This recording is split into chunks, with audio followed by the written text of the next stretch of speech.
السلام علیکم ورحمۃ اللہ وبرکاتہ۔ الحمدللہ رب العالمین والصلاة والسلام علی سید المرسلین، اما بعد فاعوذ باللہ من الشیطان الرجیم، بسم اللہ الرحمن الرحیم۔ برادران عزیز و معزز خواتین، آج کی اس نشست میں سورۃ الاسراء کی آیت نمبر 24 سے آیت نمبر 28 تک تمام آیات کا ترجمہ و تفسیر پیش کرنے کی سعادت حاصل کی جائے گی۔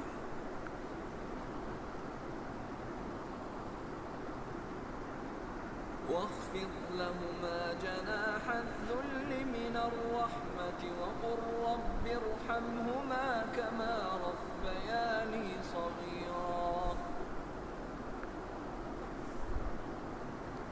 ربكم أعلم بما في نفوسكم إن تكونوا صالحين فإنه كان للأوابين غفورا وآت ذا القربى حقه والمسكين وابن السبيل ولا تبذر تبذيرا إن المبذرين كانوا إخوان الشياطين وكان الشيطان لربه كفورا وإما تعرضن عنهم ابتغاء رحمة من ربك ترجوها فقل لهم قولا ميسورا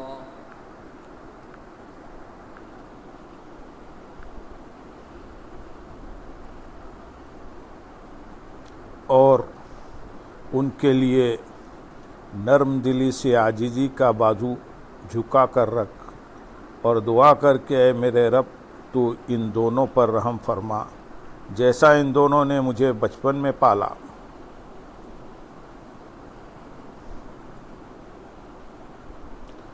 اور ان کے لیے جھکا کر رکھ۔ اس آیت میں مزید حکم دیا کہ والدین کے ساتھ نرمی اور عاجزی کے ساتھ پیش آؤ اور ہر حال میں ان کے ساتھ شفقت و محبت کا برتاؤ کرو، کیونکہ انہوں نے تیری مجبوری کے وقت تجھے محبت سے پرورش کیا تھا، اور جو چیز انہیں درکار ہو وہ ان پر خرچ کرنے میں دریغ نہ کرو۔ گویا زبانی کے ساتھ ساتھ عملی طور پر بھی ان سے اچھا برتاؤ کرو، اور یوں ہی مالی طور پر بھی ان سے اچھا سلوک کرو کہ ان پر خرچ کرنے میں تعامل نہ کرو۔ وقل اور کہو۔ حقوق والدین کے بیان کے آخر میں فرمایا کہ ان کے لیے دعا کرو۔ گویا یہ فرمایا گیا کہ دنیا میں بہتر سے بہترین سلوک اور خدمت میں کتنا بھی مبالغہ کر لیا جائے لیکن والدین کے احسان کا حق ادا نہیں ہوتا۔ اس لیے بندے کو چاہیے کہ بارگاہ الہی میں ان پر فضل و رحمت فرمانے کی دعا کرے اور عرض کرے کہ یا رب میری خدمتیں ان کے احسان کی جزا نہیں ہو سکتی، تو ان پر کرم کر کے ان کے احسان کا بدلہ ہو۔ والدین کے لیے دعا کو اپنے روزانہ معمولات میں داخل کر لینا چاہیے اور ان کی صحت و تندرستی، ایمان و عافیت کی سلامتی کی دعا کرنی چاہیے، اور اگر فوت ہو گئے ہوں تو ان کے لیے قبر میں راحت، قیامت کی پریشانیوں سے نجات، بے حساب بخشش اور جنت میں داخلے کی دعا کرنی چاہیے۔ یاد رہے کہ اگر والدین کافر ہوں تو ان کے لیے ہدایت و ایمان کی دعا کرنی چاہیے کہ یہی ان کے حق میں رحمت ہے، اور دنیاوی اعتبار سے اچھا سلوک ان کے ساتھ بھی لازم ہے۔ آیت نمبر 25 میں ارشاد ہے، تمہارا رب خوب جانتا ہے جو تمہارے دلوں میں ہیں، اگر تم لائق ہوئے تو بے شک وہ توبہ کرنے والوں کو بخشنے والا ہے۔ تمہارا رب خوب جانتا ہے۔ آیت کا مفہوم اپنے اطلاق پر بھی ہے اور والدین کی خدمت کے حوالے سے لیں تو معنی یہ ہوگا کہ اللہ عز و جل خوب جانتا ہے کہ تمہارے دلوں میں والدین کی اطاعت کا کتنا ارادہ ہے اور ان کی خدمت کا کتنا ذوق ہے۔ ہاں اگر یہ ہوا کہ تمہارے دلوں میں تو ماں باپ کی خدمت کا شوق تھا لیکن اس کا موقع نہیں ملا تو اللہ عز و جل اس پر پکڑ نہ فرمائے گا، کیونکہ وہ ارادوں اور نیتوں کو جانتا ہے۔ اور یوں ہی تم واقعی نیک تھے اور اس کے باوجود تم سے والدین کی خدمت میں کوئی کمی واقع ہو گئی اور تم نے توبہ کر لی تو اللہ تعالیٰ تمہاری توبہ قبول فرما لے گا، کیونکہ وہ بخشنے والا ہے۔ یہاں یہ یاد رہے کہ حقوق والدین میں اگر کوئی کمی ہوئی تو جب تک اس کی تلافی ممکن ہو تلافی بھی کرنا ضروری ہے، جیسے اگر ان کا دل دکھایا تو ان سے معافی مانگنا بھی ضروری ہے۔ آیت نمبر 26 میں ارشاد ہے، اور رشتہ داروں کو ان کا حق دو اور مسکین اور مسافر کو بھی دو اور فضول خرچی نہ کرو۔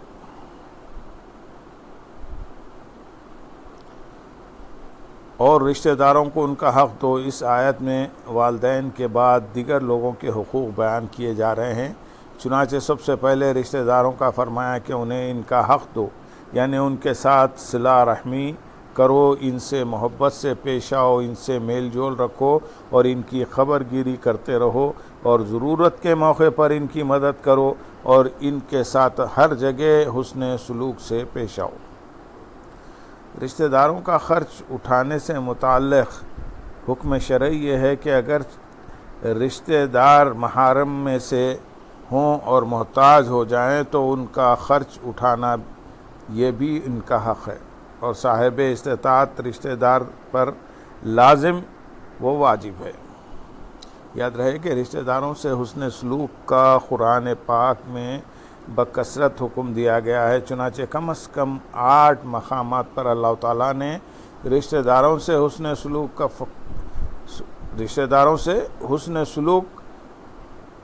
کا فرمایا ہے۔ اس سے معلوم ہوا کہ رشتہ داروں کے ساتھ حسن سلوک کرنے کی اسلام میں بڑی اہمیت ہے۔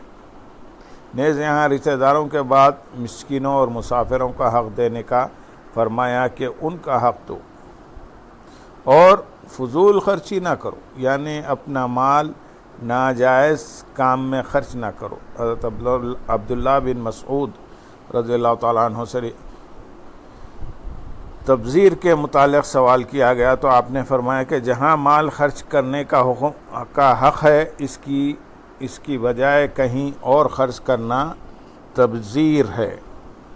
لہذا اگر کوئی شخص اپنا پورا مال حق یعنی اس کے مصرف میں خرچ کر دے تو وہ فضول خرچی کرنے والا نہیں، اور اگر کوئی 1 درہم بھی باطل یعنی ناجائز کام میں خرچ کر دے تو وہ فضول خرچی کرنے والا ہے۔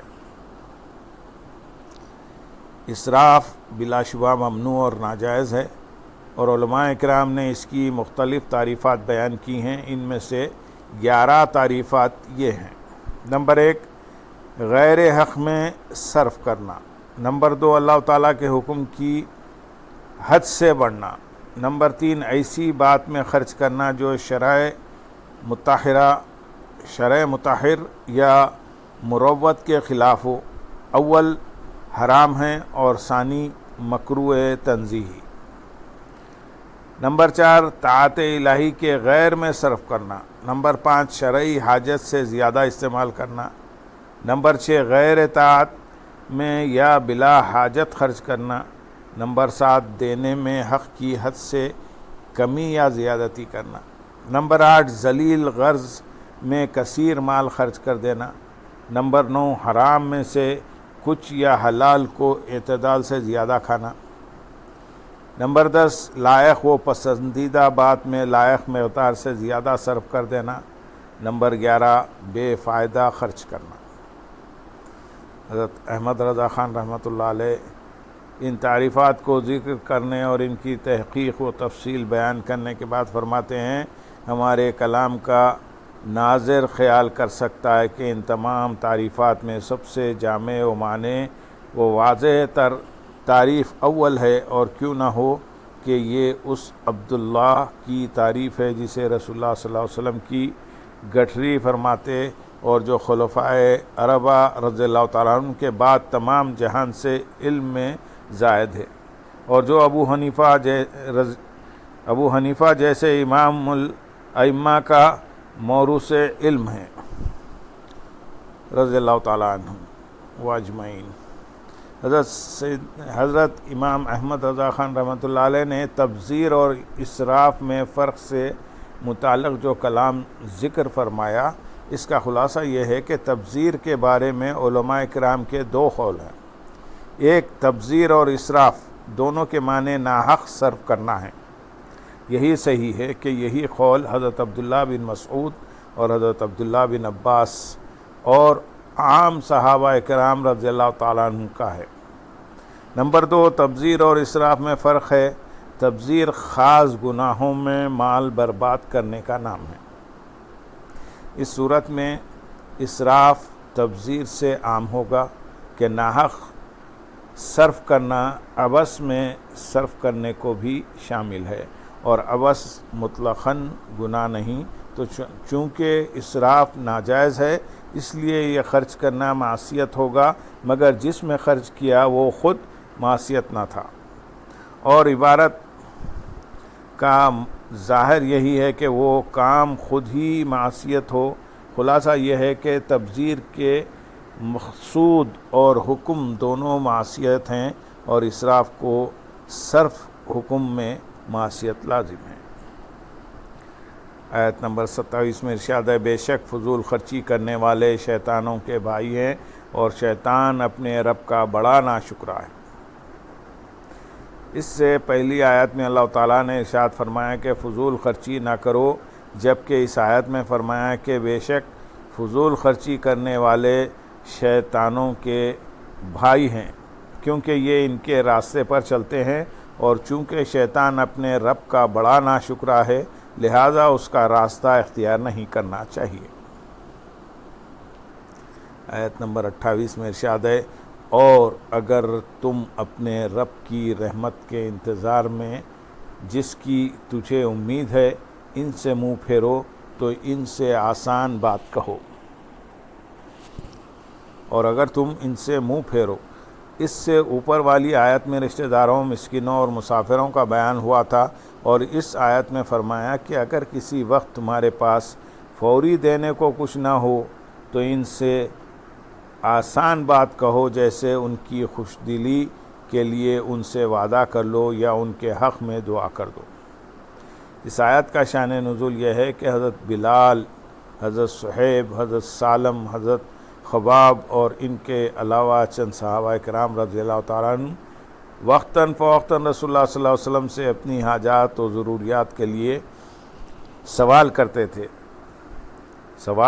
رہتے تھے۔ اگر کسی وقت حضور پرنور صلی اللہ علیہ وسلم کے پاس کچھ نہ ہوتا تو آپ حیا ان سے اعراض کرتے اور اس انتظار میں خاموش ہو جاتے کہ اللہ تعالیٰ کچھ بھیجے تو انہیں عطا فرمائے۔ اس پر یہ آیت کریمہ نازل ہوئی۔ یاد رہے کہ کسی بھی صورت مجبور رشتہ دار، مسکین یا سائل کو جھڑکنا نہیں چاہیے۔ مستحق کو جھڑکنا حرام ہے۔ فرمانے باری تعالیٰ ہے سورۃ والضحیٰ آیت نمبر 10 میں، وَأَمَّا السَّائِلَ فَلَا تَنْهَرْ، وَأَمَّا السَّائِلَ فَلَا تَنْهَرْ، اور کسی بھی صورت مانگنے والے کو نہ جھڑکو،